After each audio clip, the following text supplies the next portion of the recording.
So how do we create neuroassociations? Well, first of all, understand this, that you are always creating associations in your mind. You're always anchoring things together in your mind. It's like, I bet there are songs that you can remember that as soon as you hear that song, instantly you remember maybe someone you had a relationship with. Do you have a song like that? That's called an anchor. That's a neuroassociation.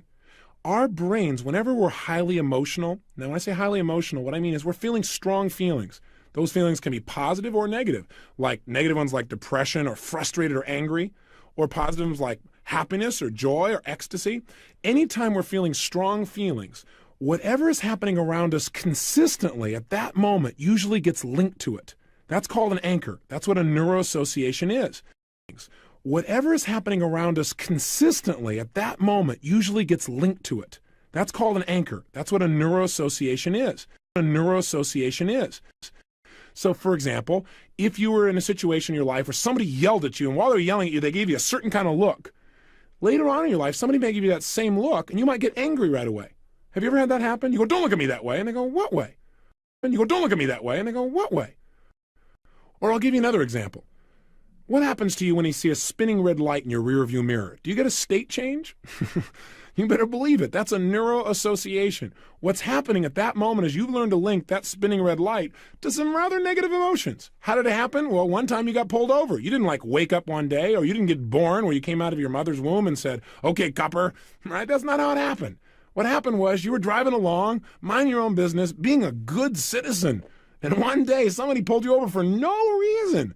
And sure enough, they scared the heck out of you, wrote you a ticket, and you got mad or you felt scared. And maybe that happened enough times to now you just see a spinning red light and you feel a state change, or you hear the sound, you feel a state change. Is that a fair assessment? That's called anchoring again. Enough times to now you just see a spinning red light and you feel a state change, or you hear the sound, you feel a state change.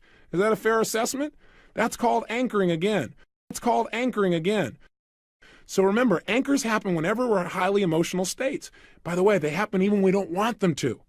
If, let's say, you've had a horrible day at work and you come home and you're feeling pretty angry and upset about something, and you come home to your husband or wife, boyfriend, girlfriend, spouse, whoever, significant other, as they now say, and sure enough, they try and cheer you up, but you're in such a negative place that nothing works. You just stay angry, and they keep trying to express to you that it'll be okay, and you stay angry, and you're angry while you see their face, angry while you see their face, angry while they see their face.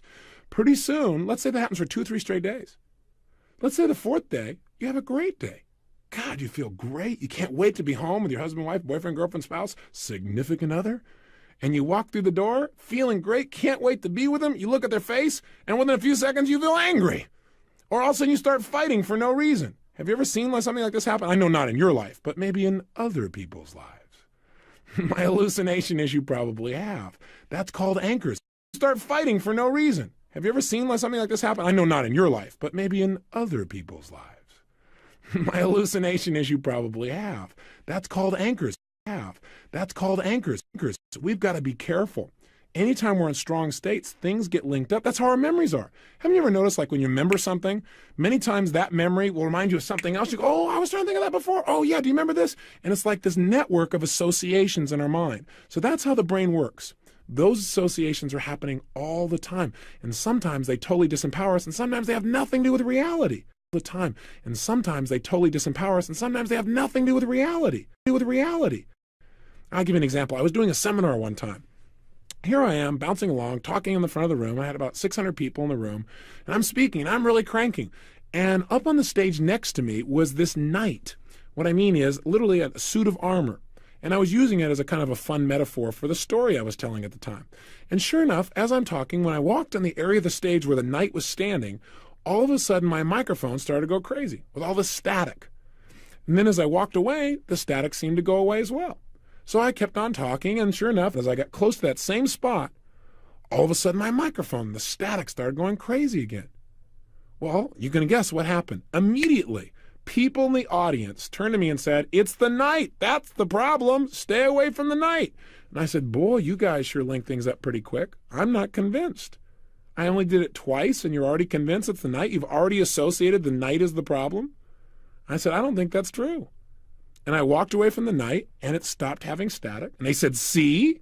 And I walked towards it again, and sure enough, the static happened again. And I walked away, and the static kept on going. And I kept walking, and it kept on going. And I walked over the knight, and it stopped. I looked at them and said, "What do you believe now?" They looked rather confused. What actually turned out was there was a police car going by and it was interfering with my signal. And it kept on going. And I kept walking and it kept on going. And I walked over the night and it stopped. I looked at them and said, "What do you believe now?" They looked rather confused. What actually turned out was there was a police car going by and it was interfering with my signal.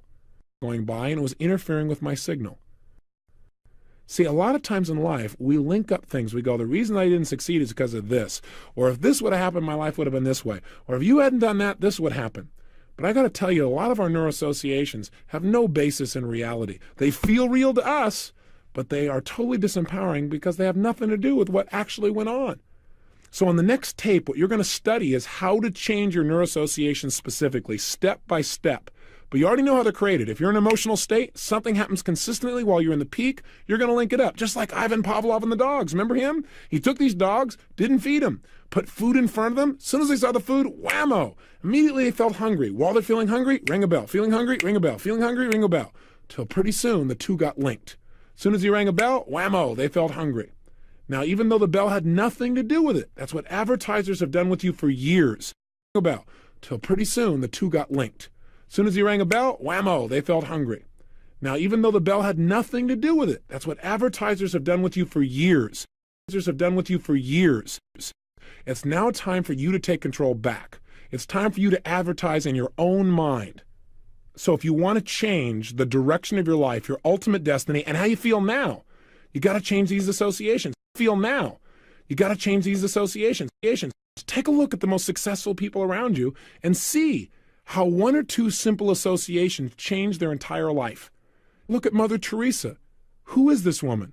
She is a woman who is about totally giving. Why? Because years ago she linked up in her head that there's going to be massive pain in the world unless she did something on a massive scale to help people.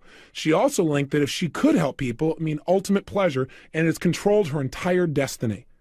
Bruce Springsteen years ago linked rock and roll was the way to have ultimate pleasure and the way to avoid pain.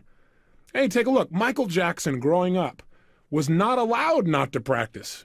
Not to practice meant ultimate pain. His family, you didn't go out until you'd done your practice, till you'd gotten your singing, your dancing up to speed. And because of that discipline of his need to avoid pain, simultaneously he got good. And people noticed that. And he gave him all this attention, all this appreciation. And what it created for him was ultimate pleasure. And it's pulled him into a direction in his life that's created ultimate excellence in his particular area of expertise. Good. And people noticed that. And he gave him all this attention, all this appreciation. And what it created for him was ultimate pleasure. And it's pulled him into a direction in his life that's created ultimate excellence in his particular area of expertise. Hey, Steven Spielberg, take a look. If you want to understand why people are successful, just look at their NewroAssociations. That'll tell you what's driven their life and their destiny. Steven Spielberg, one of the great movie makers, I think, out there, in that he really entertains his audiences in a very powerful and fun way, from little kids to people at the most mature of ages. How does he pull it off to affect that many different people? Because he's a genius, obviously. Well, how did he become a genius? Hey, genius is nothing but focusing your action in a consistent way to get a result that you're committed to. If you do that every single day, and every day you strive to be better, and every day you make more distinctions, you'll become what other people call a genius. That's called power. And why has he done that, though? Why has he spent all of these years focusing on how to change people's states? Because years and years ago, he found out he could have ultimate pleasure by scaring the heck out of his sisters. And finally, he thought, God, I could do it and make movies and I don't even have to be there and I can scare people. That became a driving force, was to change people's states and create those feeling shifts in people, and he loved it. And that drove him. It drove him to go further and further and further. Now, those aren't the only NewroAssociations, but those are some of them. Be there and I can scare people. That became a driving force, was to change people's states and create those feeling shifts in people, and he loved it. And that drove him. It drove him to go further and further and further. Now, those aren't the only NewroAssociations, but those are some of them. So I got a question for you. What would be the ultimate NewroAssociations that you would need in order to create your life the way you're committed to having it be, in order for you to create the destiny that you really want? What would be your associations that you would create or link to things like learning, growing, giving, money, challenging yourself, taking risks, relationships, commitment, power? What are some of the negative neuroassociations that may be holding you back, and what are some of the empowering ones you need? Let's do an exercise with that right now, and then tomorrow we're going to show you exactly step by step how to use neuroassociative conditioning. But right now, let's at least get aware of them and make some changes. Tomorrow we're going to show you exactly step by step how to use neuroassociative conditioning. But right now, let's at least get aware of them and make some changes. So here's your assignment for today. Right now, pull out your success journal, and I want you to write down 3 neuroassociations that you made in the past that have shaped your destiny for the positive, and 3 neuroassociations that you created in the past that are limiting your life even today.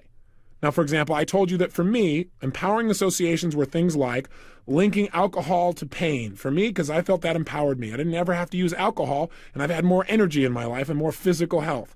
I told you that linking up learning and giving as pleasurable experiences have really shaped my destiny, physical health. I told you that linking up learning and giving as pleasurable experiences have really shaped my destiny, A third one I didn't mention is public speaking. A lot of people, public speaking is the most painful thing they can imagine. In fact, on large numbers of fear lists where people have been interviewed, public speaking is something people are as afraid of as much as death, sometimes more. But for me, I linked up ultimate pleasure. That's the only reason I get to talk to you right now. Because communicating in public or with a large number of people, to me, is pleasurable. It means impact. It means making a difference. It means all those things. Those would be 3 empowering ones. To me, is pleasurable. It means impact. It means making a difference. It means all those things. Those would be 3 empowering ones. I told you earlier what some of my negative ones were. Making a lot of money, I linked up to pain. So I didn't have any. I'd make so much money and then I sabotage myself.